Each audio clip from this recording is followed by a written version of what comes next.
city. You, the viewer. Rockstar Diaries, healing out loud with heart, humor, and harmony. Yes. I'm Janine Emily.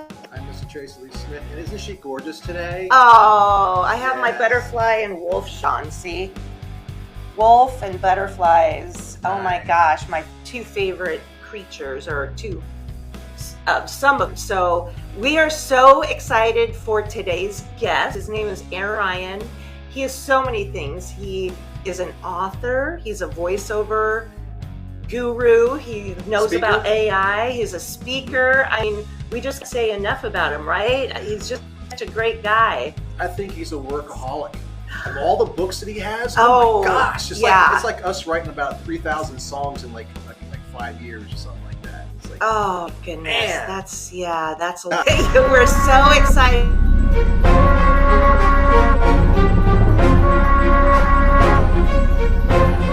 Yeah, right. Elbow, wrist, wrist. Were you in the Rose Bowl parade or something? No, but I can be. I mean, if you're taking volunteers, let me know. So good to see you. You too. Thanks for having me on. Absolutely. I wish I'd worn something wolf and butterfly combo, but I don't have anything in my wardrobe right now. So. Yeah, there's just something about butterflies and hearts, as you can see. Everything's heart. Heart. It's a good ensemble. Yep. Yeah. Well, we're going to take us off the screen so you can be all by yourself, put you on the spot, and talk about whatever you want. Oh, wow. So what is it? It's 5 hours, right? I get 5 hours. Are you running the clock? I don't remember how long it was. Yeah, so I'm a longtime author and speaker. I love to just add best-selling and award-winning author because those don't come very often. And the books don't always hit best-selling, but I have written 35 books and just released the 35th one, the first part of September. I'm working on a new trilogy that represents books 36, 7, and 8. And it is a sci-fi. I don't even really know what to call it yet. I know it's sci-fi. I mean, you could check that box. But it's almost like a spy, supernatural spin-off. I don't want to give away too much, but it is a supernatural kind of spy thriller that is a spin-off to something else that I've written. So I love the tie-in there. And I speak occasionally at workshops and conferences and to talk to my kids, talk to my wife, so I'm a speaker there as well. Lots of fun. Wow, how many kids do you have? I have 2 that I'm aware of. Okay. Guy with a sense of humor. Woo! I can't wait to talk about Dissonance, but this question just popped up immediately about self-publishing, because that right there shows that you have guts and grit, right? Is there one big lesson that you learned through that process? Oh my gosh! So I'm self-published by choice because traditional publishers, the pros of going self-pubbed versus trad-pubbed far outweigh going trad-pubbed. That was very redundant. Strike that, edit it, move things around. It'll sound better. But I like traditional publishers just take a really long time to get your book to market. I hate that. You can't command very high royalties. I hate that. You can't choose your own creative and editing team. I hate that. You you can't design your own covers if you're graphic designally inclined, and you can't do that if you're trad pubbed. I hate that. So I love the fact that with independent publishing and self-publishing, you retain all creative control and all rights to it as a self-pubbed author. So I think the pros far outweigh the cons. If anybody was getting into it, and I think the biggest refrain that you hear from anybody is like, oh crap, I'm going to have to market my book myself, as opposed to a trad pub. You're going to have to do that anyway, whether you go through self-published, traditional published, hybrid vanity publishers. You're going to have to, and why wouldn't you? If you love your book, you want people to know you're an author and you've written a book. I'm wearing author attire, and I do this every day because I want people to know that I'm an author. I'll hold it up so you can actually read it here. Yeah. I want people to know that I'm an author, so they ask questions and I get to tell them about the books and things like that. Why wouldn't you do that? That is fabulous, and I love that shirt, truly. Yeah. There's like 25 more where that came from. They fill the closet. My wife's angry.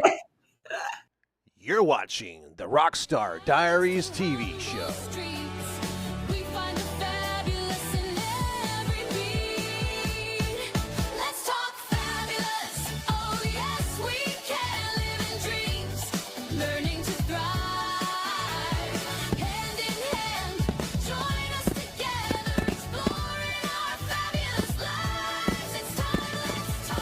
Earlier and said you're a workaholic, but hey, when did you first get that bug? How young were you when you?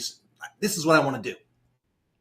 Oh, I was very young. I am a workaholic, guilty as charged. So I think I was 7, maybe 8. I think I have this wrong in my my about the author, but I know it was second grade, and Mrs. Walker, God rest her soul, gave all of us a second grade writing assignment, and it was totally crude. So it was, college lined 3-hole punch paper with crude stick figure drawings and double spaced. You get docked if you write it on every line. Double spaced and single sided, and construction paper, wrap around with those. I don't know if you call those things. They're like braid buttons where you push them through and then you separate them. Oh, you're aging Remember those? yourself. Yeah. I No, totally did. This is way before computers and Yes. anything like that. Yes. I remember writing it and going, "Wow, like I made this." It was a huge epiphany and revelation to see that this came from here, went out through my fingers, wrote it out, and then look, I'm holding this in my hands now. And that was really an epiphany at a young age. But man, when I read The Lord of the Rings for the first time as a spring chicken teenager, that blew my mind, because J.R.R. Tolkien took 15 years to write that whole saga, and I wanted to do that. I had already written my own. I wanted to do that, and like, holy cow, you can do this. You can write your own book and hold it in your hands. It just blew my mind. So. Well, Dissonance, let's talk about that, because you have a fascinating way of talking about aliens, like connected to the human spirit. So did you see an alien growing up? I thought I did. I thought I saw a flying saucer. So how did you get into? From my understanding, one of them is being made into a screenplay right now, a movie. Is that correct? Yes, so it's actually been adapted for the screen already. I have 3 of my books that have been adapted for the screen. One of them is the first one in the Dissonance saga, and it was such an extraordinary process to actually see him take what I had written, mirror it closely, because that's every author's worst fear, is it's going to take this endearing and not so endearing rabbit trail way away from the book, and people hate that. You want it to be true to the book. So I wrote it, and I intended to write a single book. Mm-hmm. It ballooned into a 6-book saga before I knew it, because there was just so much more story to tell and so many more depths to mine and plumb. But no, I was never abducted. I was never brought on board a spaceship that I remember as a kid. I was called Space Cadet a lot when I was a kid, so maybe I'm an alien. I've always been fascinated by them. My favorite movie is, in fact, Aliens with Sigourney Weaver from 1986. I'm sure it's yours as well. And the bug bit there as well. It's just, that's my favorite. So I wanted to write a singular novel about an alien invasion. I had no idea it was just going to be so rich and deep that it would spawn 5 sequels/prequels. And it's my best-selling set, far and away beyond anything else so far. So no complaints. Yes, that's amazing. Woo! We're going to put some applause. So Independence Day is like one of my favorite alien movies. Yeah. That one. But when you look at all your catalog, everything that you have, and you have different varieties of things too. I mean, you have like a children's book, you have like God Is Not Santa. When we write a song, it's kind of like our baby. Yeah.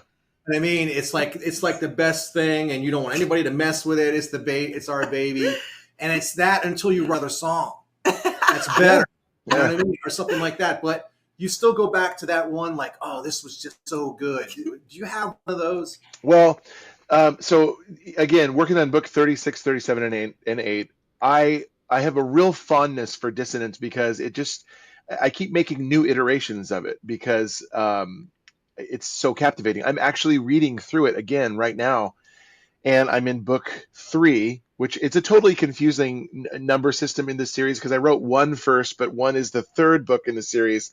So, drink a little before you read it and you'll understand it better probably. You understand why the Beatles did LSD so much when you read my thoughts. But it takes new forms. So like this new one that I flashed earlier, this is an all-in-one. It's a paperback that has all 6 in one. That's cool. And then I made, a cover for it. Now I've got a hardcover all-in-one version. So I'm very fond of that. But as far as my creative work, the one that was probably the most that I'm most proud of as far as the complexity of it, the difficulty in sculpting a narrative that, in some respects is maybe a little difficult to follow here and there, but makes sense in the end. And, hindsight's 2020 is Forecast, which is a 9/11 historical fiction thriller. A weatherman is struck by lightning. He's a weatherman, so of course he's struck by lightning. And then he's able to see the future. He's able to prevent 9/11 entirely. So it doesn't happen. But how he goes about it is an Inception-worthy mind bender. And I wrote that book first person. It splits into third person. I can't say why because it's a spoiler. And then it coalesces back into first person. Really complex book to write, and it turned out so good. So I'm very proud of that one.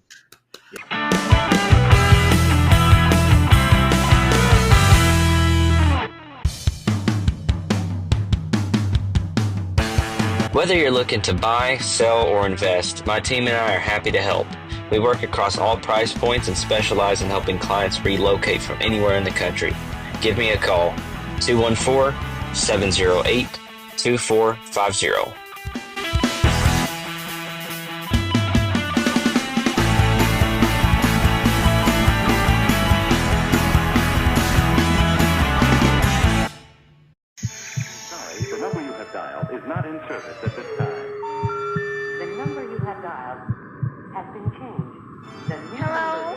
KDOA, killed dead on arrival. We only play dead musicians' music. I guess you are all wondering why K-Love isn't on the dial. Well, we switched formats to KDOA. A word from our manager, Mortimer Graves. Yes, to our listeners, we've received a complaint. Our lawyers are belly up on their grenade to avoid litigation and prevent our lights from going as dead as our ratings. We've hired the plaintiff. She's now our weather and traffic girl. Now, if you excuse me, I have to go find a new intern. Our last one quit to become a roadkill chef because the work is less demanding. Thanks for your attention to this matter.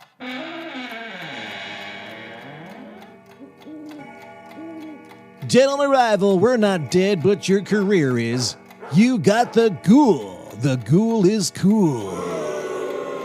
Welcome back to Dead on Arrival Radio, KDOA. It's 5 a.m. on the dot, and you know what that means. Time for the most inaccurate, yet somehow legally binding weather and traffic report with the one and only former frustrated caller, Karen. Brought to you by the law offices of Dewey, Cheatham, and Howe.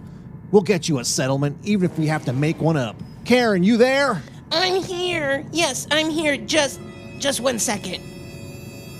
Sounds like our favorite former complainant turned colleague is already stuck in the morning commute. What's the holdup, Karen? The 405 looking a little backed up? No, not the 405. It's the drive-through line. It's an absolute shambles. I just heard this guy ahead of me order a Moco Verde Grande, and in Spanish. What is that, a large green booger? Really? Even I know that. It's gonna be one of those days. Okay, we'll try to find that on the traffic report. What's the weather like from the front seat of your Buick? I hear there's a 100% chance of passive aggression in the air. Yes, it's quite humid, Mr. Ghoul. I'm getting a little bit of condensation on the window, and I'm not sure if it's from the weather or my sheer frustration. Slow. Oh, it's my turn. Welcome to Coffee Coma. Can I take your order? Yes, I'd like a medium-sized coffee, please. Medium. Okay. And for the type of coffee, I need a triple shot, non-fat, sugar-free mocha latte with whipped cream and sprinkles, but only the little heart-shaped ones, okay? And it needs to be made by a barista named Jennifer. She knows she's live, right? sir, we don't have sprinkles and Jennifer is on break. Hey, I am a ma'am, not a sir, and if you don't have Jennifer, you need to find her now. I have a contract with this radio station that specifically says my needs, no matter how unreasonable, must be met. This is a matter of litigation. Well, folks, it looks like Karen is predicting a major traffic jam on the I drive-through, and the weather forecast is a mix of high pressure and legal precedent. This has been your dead-on-arrival weather and traffic report. We'll be right back after the break. Don't touch that dial, or my marriage is dead on arrival if I lose this job. Hello, Caleb. KDOA approved. Life is short. Don't screw it up. Listen to a canned message from someone with... Yeah. Oh my gosh, that is, I'm going to jump around, and I know you can keep up with.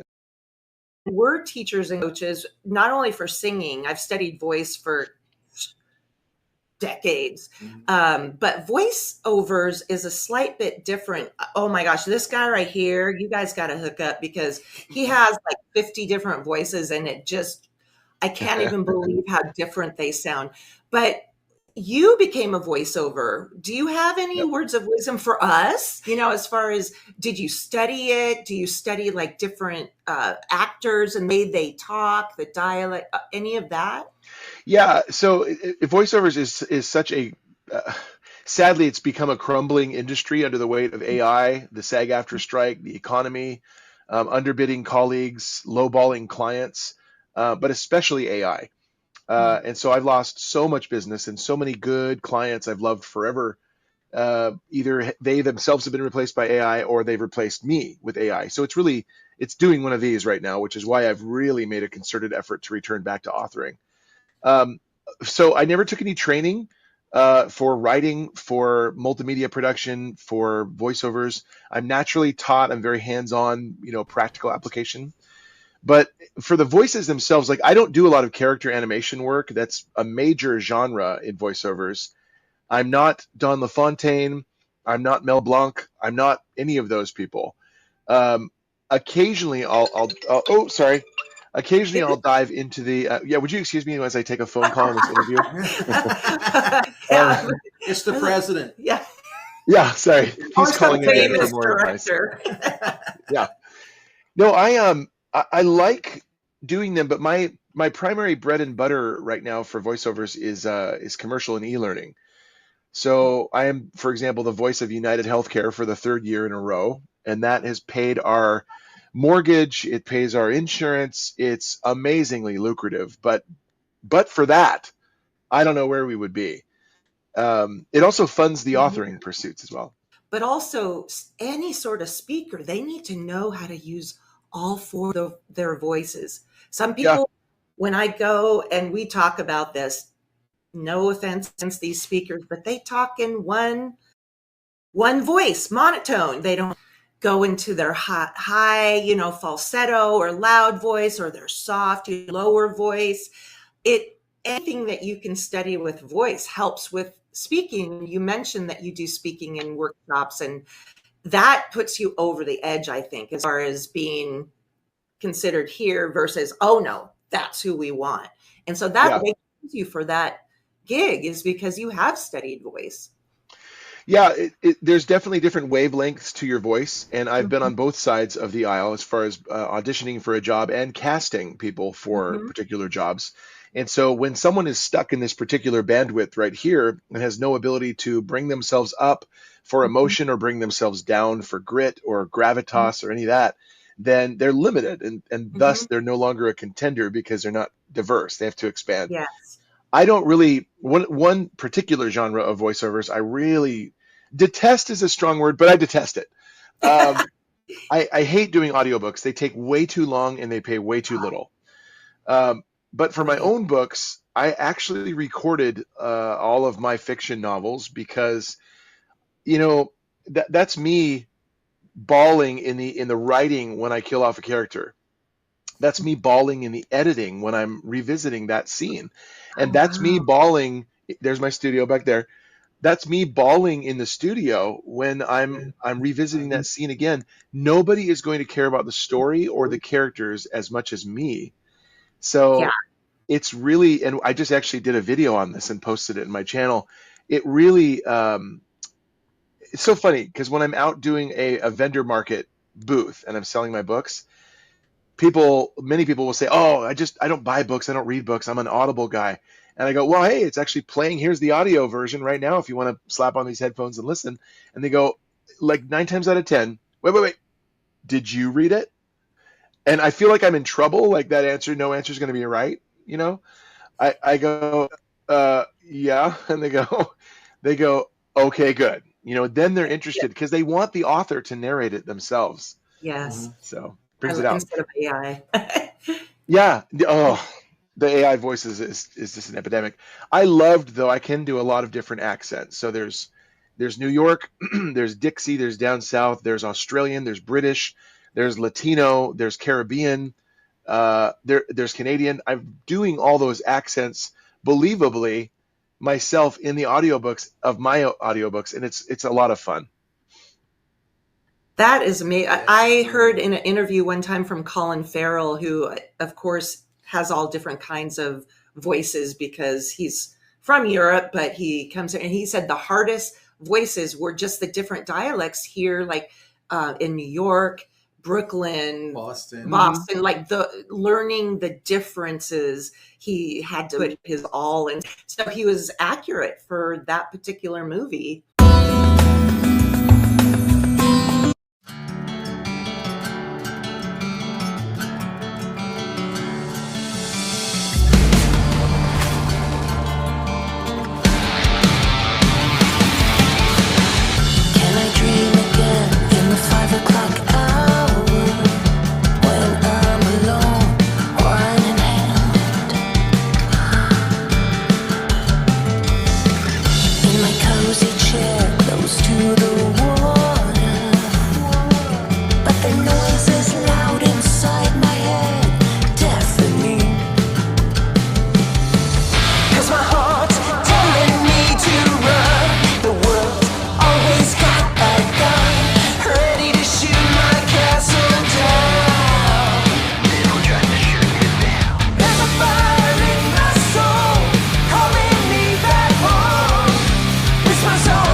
just not listening. Listen.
I'm looking at your catalog and I'm going, man, I'm going to make a prediction for you.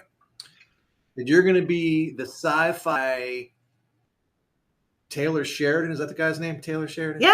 Yeah, who we love. Yellowstone, Yellowstone and and all Tulsa that. King, and I can imagine you because, man, aliens and sci-fi. I mean, everybody loves that. Yes. I see it. So I sure hope so. That's every indie author's dream, and I dare say every author's dream is to have their book adapted for the screen. It wasn't J.R.R. Tolkien's dream. In fact, he strongly disagreed with any approach to that in the prefaces of his books. But man, I'm so, that's the one thing that I'm just so jazzed and the most excited about in my authoring journey is the potential. We've got a fourth meeting coming up with a major studio, and we've only had one no. We've only had one no from one studio so far, and it's been Paramount and Skydance, because I can't remember who bought who, but I think it was Skydance bought Paramount, and everything's being shelved right now. So it was nothing personal against Dissonance. It's just everything is on hold. But man, there is a studio out there. I'm not going to say who it is because NDAs and stuff, but we have a fourth meeting coming up with them. And this is the precise studio that I would absolutely love to produce this, because they are epic. And this is, an alien invasion on a global scale. You want them to produce epic stuff. And this studio has produced epic stuff. Okay. And we could say we once knew you and talked to you. I could say that too. I once knew Janine and Mr. Tracy. That's right. And hopefully we'll be just up there with you. So if you did a movie about yourself, who would play you? Oh my gosh. Who's the guy who died? The Jewish guy who always talks like this. Gilbert Gottfried. Gilbert Gottfried. Yeah, maybe Gilbert Gottfried. I don't know. Somebody goofy, but like they're going to surprise you with a lot of gravitas and sincerity and maturity when you least expect it. So maybe. Yes, I love that. Multi-dimensional, right? Do you want to do the hard question? Okay, it's time for The hard question. question.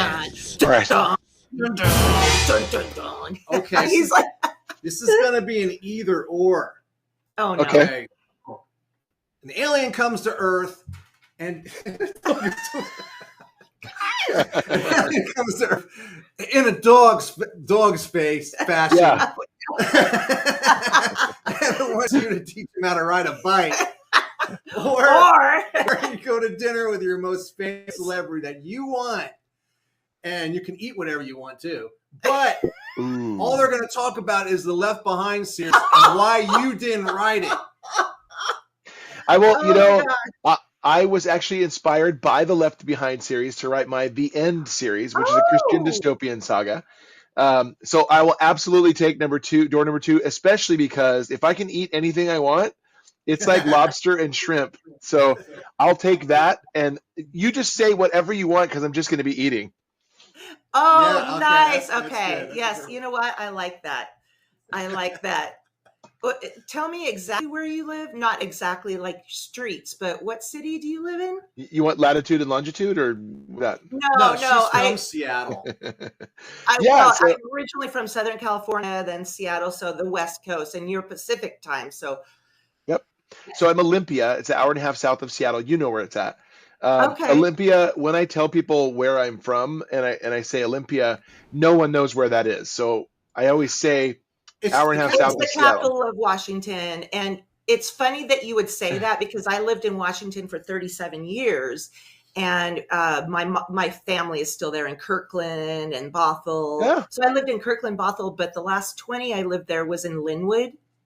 Yeah, we lived up in Edmonds, right off 148th and Highway 99. That was my favorite Taco Bell. Yep. Oh, I went there all the time. I picked him there I all thought around. that was you.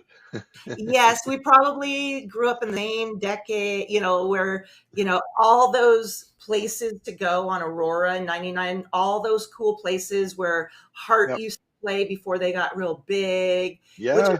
We just had Rod Fisher on our show. And it's funny how things come full circle. Where in Washington? I'm like Seattle. because nobody knows unless they're from there. unless they're from there, dig deeper. With your experience of Seattle and Washington, man, you could write up on slow traffic.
So I'm taking it for granted that you're a Christian, because I'm sensing there's a lot of Book of Revelation swirling around in some of the stories, like taken inspired by.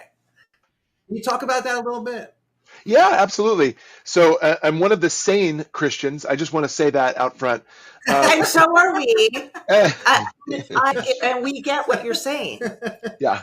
It's crazy. I mean, it's one of those things where we're painted so poorly in movies, and we're always the frocked priest who is having an affair and is practicing demon worship on the side. That's not me. I just want to file a disclaimer right there. Oh my gosh, it's so true. Yeah, it's crazy.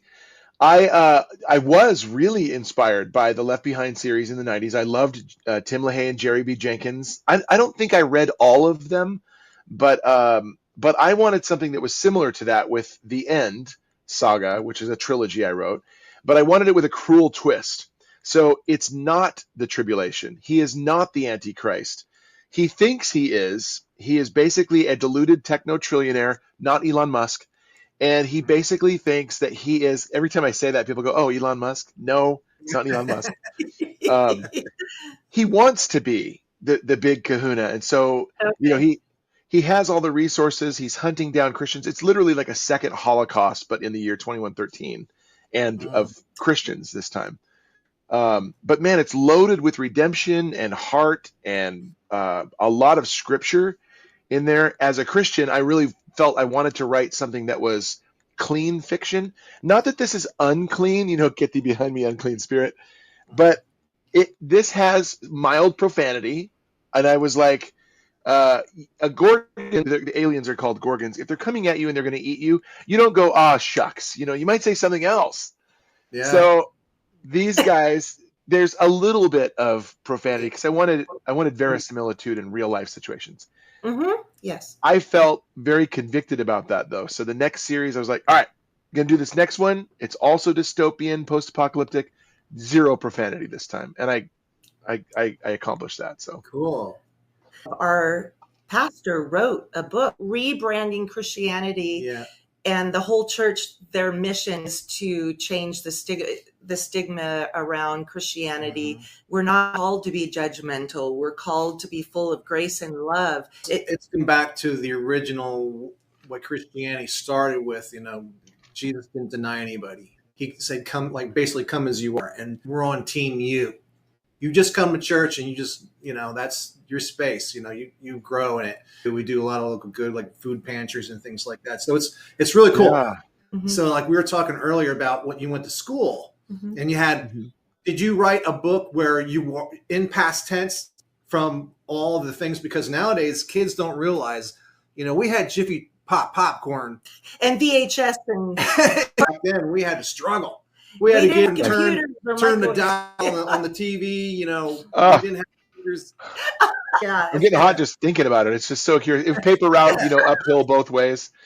Yeah, my mom actually did say that, by the way. My kids know. My kids know exactly what I want to play every Saturday morning, and every morning. If it's not a school day and I have the time to make a big breakfast for the family, before you got to whisk them out the door. My kids are 9 and 6. But I love Saturday and Sunday mornings, making a nice big breakfast. But bar none, every day of the week and twice on Sunday, every chance I get, will be 80s music, an 80s rock or an 80s pop playlist through, I can't say her name because she's going to activate, but through Alexa while I'm making food. And it's 80s, man. 80s is where everything good stayed. You know. So you didn't like the mullet, or I don't know if the tidal wave. We picked up at our life group the other day. We pulled up pictures because some of them had never heard of the tidal wave. You know, you mean Flock of Seagulls? Yeah. Flock of Seagulls swoop. Yeah. Was that the 80s or was that late? That was 80s. That was 80s. The mullet was 90s. So I'm gonna offer a retraction and a correction. I'll say the 80s and the mullet is where everything good stayed. I Hey, business in the front, party in the back, you know. He said that. I didn't even know that was the thing. I'm sure the mullet was like December 31st, 1989 and January 1st, 1990. So it's right there. So we'll just push it over into the 80s. That is hilarious. Oh my goodness. Do you have any like really cool questions you want to ask? Well, I think they've all been cool. They've been very cool, all of them. Are you sure? Sometimes I feel like I'm lacking on the cool question. Cool radio. Just break the dial, leave it on here. Yeah. Very nice. You must do radio imaging. Cool radio. Don't touch that dial. Yeah. And radio stations are kind of one of those things that's going out of style too, because everybody's just has their own playlist. We have I digress again, but we have a really good friend, Lori Hardy, who was in the Seattle area for decades, famous celebrity on all different radio stations. 106. The name sounds familiar. Warm. And she has stories to tell about how it went from there to there. Like DJs used to have conversations and be able to talk about things, the history of a song or this or that. Mm-hmm. And now they're told brevity. Don't talk about yourself. Don't talk about anything. Just introduce the song and moving forward. And so I feel like that's going out of style too, is those radio stations. But like when you're talking about radio stations changing, I just did an interview for Roxy, 94.5 FM in Olympia. And it was one guy who was there, one guy at the station who was interviewing me. There was nobody else there. The station is running. They're broadcasting music. He took me back where it was. It's completely autonomous. There's no DJ there. Mm-hmm. And it's all this pre-programming that the DJ is running from home. And I'm going like, what? It's just weird. But anyway. When your time comes, choose Eternal Rest Funeral Homes. Our deluxe departure package includes everything you need for your final curtain call. From a custom engraved headstone to a comfortable casket that's been reviewed for a 5-star stay. At Eternal Rest, we believe everyone deserves a grand exit. That's why every casket comes equipped with a top-of-the-line sound system and a microphone so you can finally get a word in edgewise. Our advanced Wake the Dead technology ensures your last words will be heard not just by your loved ones, but by everyone in the neighborhood.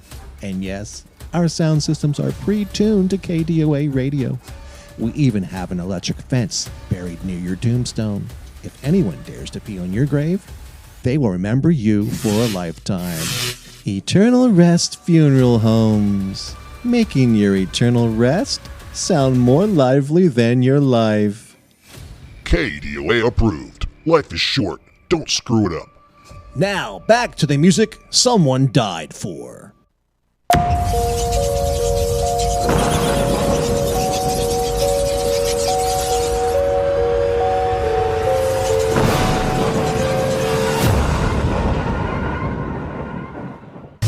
You're watching the Rockstar Diaries TV show. So I got a question. So when you're writing your books, do you give yourself a limit? Like, I'm only going to do 1,000 pages or less or whatever, do you have a limit to yourself? Good question. No, I do. I think it was Stephen King who said he likes to write like like 1,000 words a day or 5,000 words a day. I like to get at least 5 pages in, and for a 6x9 book, I don't know how many words that is, but I like to get in at least 5 pages, because you do 2 months worth, and that's a book, like every single day. But there's going to be days where I'm just on a writing tear, and I've been on that lately for the new Talisman series. I've been on an absolute writing tear. And so I've got 269 or 59 pages. It's getting close to the finish line. But there are other days where I'm just like, I have no idea where to take this. And I have the gist. I totally am the reverse from a lot of authors. I reverse engineer my books, where I'll design the cover first. And if the cover is sexy enough, then I'm going to go, now I have something that I can envision that I can work forward to. Right? I love that. Like, oh, that's cool. Now I just have to write the book. Oh, crap, Yes. I have to write the book.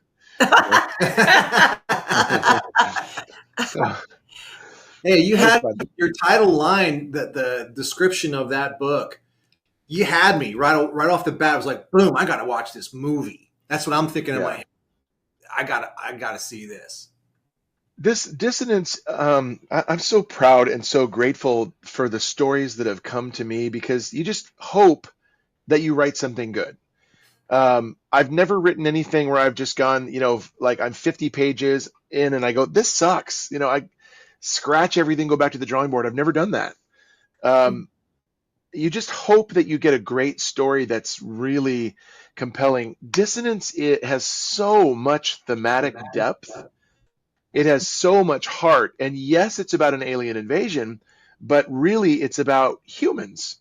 And so I love the heart behind the story, exploring why people do what they do and say what they say. It's not just like, and then we rounded a corner and there was an alien. Oh no! And then he eats us. Story over, the end. Goodbye. It needs to have like, what's the human struggle and the what's the conundrum that we face in that process that we can explore. I forget who it was. It's a Russian author who said, the goal of every author is to get their protagonist stranded up a tree and then throw rocks at them. And then that you'll see how they fare, which reveals a lot about that protagonist as he finds his way out. So I like that. We've been learning a lot about that. I have a question. How many hours a day, when you're in the thick of writing a book, how many hours a day do you dedicate to writing? 25. Okay. Yeah. And that's what 45 hours or minutes? What do you say? 45 hours? 20 hours out of a 24-hour day. Yeah, 25 hours a day. You can really only do that when, like, if you're talking about the 24 TV series with Jack Bauer, Kiefer Sutherland, because it really isn't 24 hours, because there's 15 minutes out of each hour for commercials. So it's really not 24 hours. It's like 18 hours, really. Sorry, endearing rabbit trail. I don't know. I sometimes, again, like when you're on that writing tear, I'll go 2 hours. But I have a 9-year-old and a 6-year-old, so I try to do all that writing during the workday when I'm in here, and I want to be with them, because they need me and I provide for them. So, and my wife would like a break as well. So yeah, sometimes it's all done within the confines of the 8-hour workday here. I'm doing voiceovers and auditioning and recording and marketing, and then writing and marketing and writing and recording and bouncing back and forth. It's like a doctor with a pager. Yeah. Truly.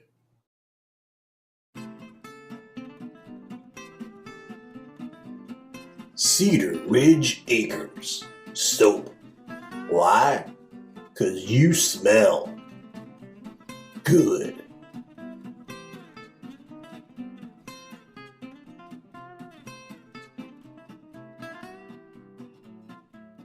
It has been such a joy and honor. Do you have any parting words of wisdom for our audience on any level? Anything? Yeah. No, I'm kidding. I really like, there's a phrase out of a movie I like to pretend does not exist, which is Star Wars Episode 1, The Phantom Menace. And it's uttered by Qui-Gon Jinn to a young Anakin Skywalker.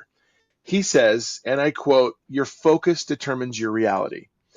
And I heard that when the movie came out and just went, oh, that's neat. Popcorn, popcorn, popcorn. But then, I don't know, it somewhere in 2015 to 2018, somewhere in there, I rediscovered that phrase, and it impacted me so much that I actually took it and I put it on a plaque, because your focus truly does determine your reality.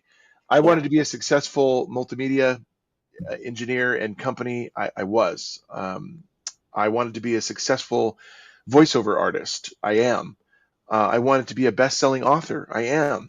And so they've been my focus. My focus now is to eventually strip away voiceovers and only narrate my own books and have authoring, writing books, be the sole source of income. That is my focus. And one day that will become reality.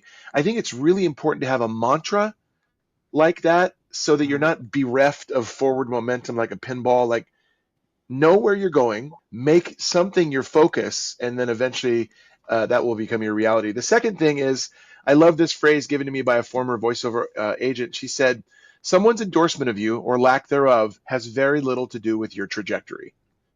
And as an author, new authors and old authors, we get all hung up on people buying our books and getting good reviews and blah, blah, blah.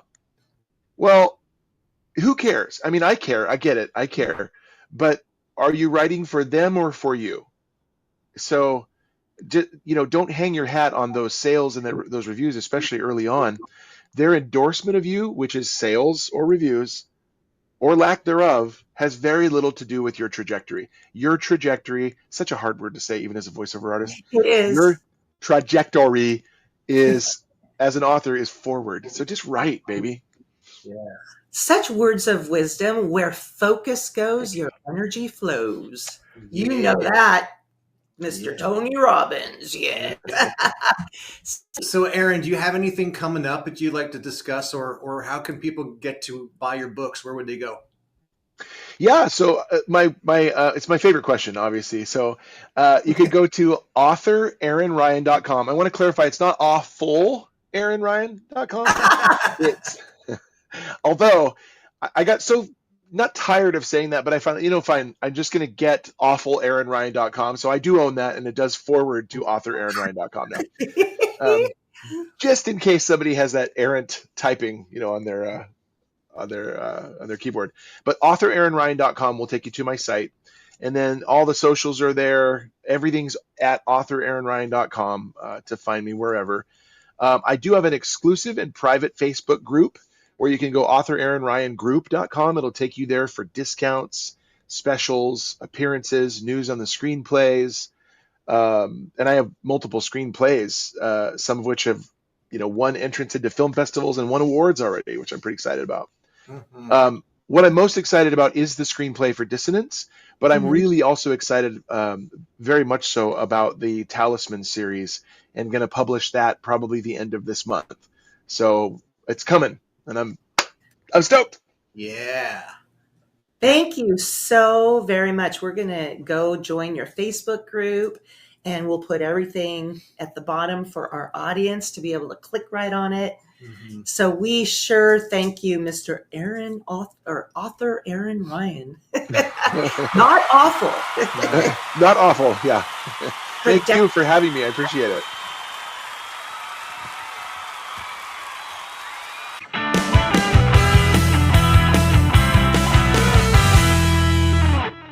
Welcome to the story of Dissonance. This is my best-selling and award-winning 6-book alien invasion hexalogy. In 2026, we're going about our lives day to day, just same as today.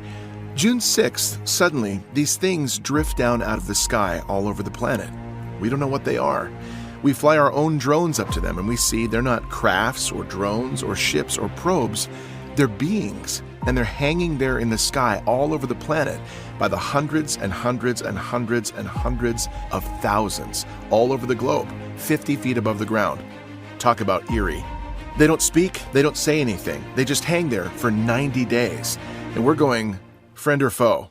I sell the entire series here in a glorious box set. They are beautiful. I have paperbacks and hardcovers available. Paperbacks are $14, hardcovers are $17. I sign everything that you buy. You buy a hardcover set or a box set and you get a free pen.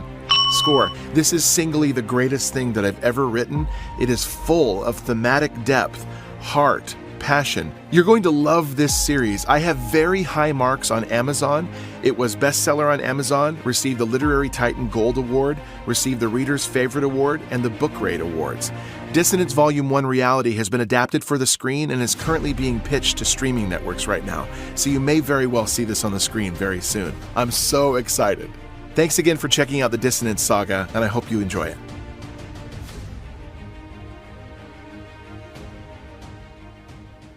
You a heart-led entrepreneur with a powerful message, but no idea where to start with a podcast? I see you, and let me tell you, you have not missed the boat. I created the 7-Day Podcast Pro just for you. It's a guided experience where we take your voice, your wisdom, your mission, and turn it into a professional, purpose-driven podcast in just 7 days. There's no guesswork, no overwhelm, and absolutely no tech confusion. You don't need to know how to edit. You don't need a fancy studio. You just need your message and the courage to share it. If you're ready to be heard, ready to lead, and take your message national or even global, 7-Day Podcast Pro is your launch pad. Let's get your voice into the world where it belongs.